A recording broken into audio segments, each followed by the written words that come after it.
Баршаңызға сәлем, сіздермен Қадырбек Сағыныш. Бүгін өзімнің каналымда өте дәмді, ерекше бір нәзік рулеттің жасалу жолымен бөліскім келеді. Видеоны соңына дейін қарап, мені қолдауды ұмытпаңыздар. Қажетті ингредиенттерді әдеттегідей описаниеге қалдырамын. Алдымен ақуызды баяу жылдамдықта миксерлейміз, кейін жаймен жылдамдығын күшейтеміз. Көпіршіп бастаған кезде бір шымшым тұз қосып, тағы да миксерлейміз. Біздің ақуызымыз өзін ұстайтындай болуы қажет. Осылай төңкеріп қарасаңыздар болады. Енді таза ыдысқа 3 жұмыртқаның сары уызына қант қосып миксерлейміз. Сүт қосамыз, сұйық май қосамыз. Және де біздің ұнымызды екіге бөліп салу арқылы араластырамыз.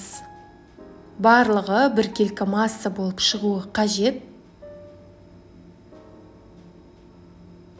Осымен біздің жұмыртқаның сары уызын осылай дайындап алдық.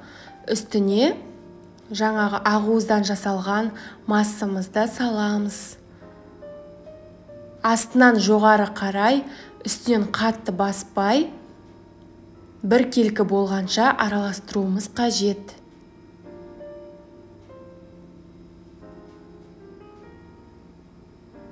Дайын болған массамызды противеньге пергамент қағазын төсеп, орналастырамыз, тегістейміз. Және де тегістеп болғаннан кейін противенімізді сілкілеп жібереміз. Қызып тұрған пешке 180 градусқа 20-25 минутқа пісіріп аламыз. Менің рулетімнің коржы дайын болды. Осылай қызарып, әдемі болып піседі. Кейін видеода көрсетілгендей үстіне таза орамалды жауып, пергаментінен аламыз. Кейін астындағы орамалмен бірге рулетімізді орап қоямыз. Осы күйінде асықпай суы қажет. Біздер осы аралықта рулеттің кремін дайындаймыз.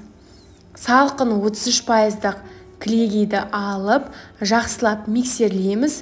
Өзін ұстайтындай болуы қажет, қоюлануы қажет. Үстіне сахарная пудра қосамыз. Мен 2 үлкен қасық қостым. Тағы да араластырып аламыз. Осымен біздің креміміз дайын болады. Біздің коржымыз суығаннан кейін орамалынан алып, үстіне кремін біртіндеп тегістеп жағамыз.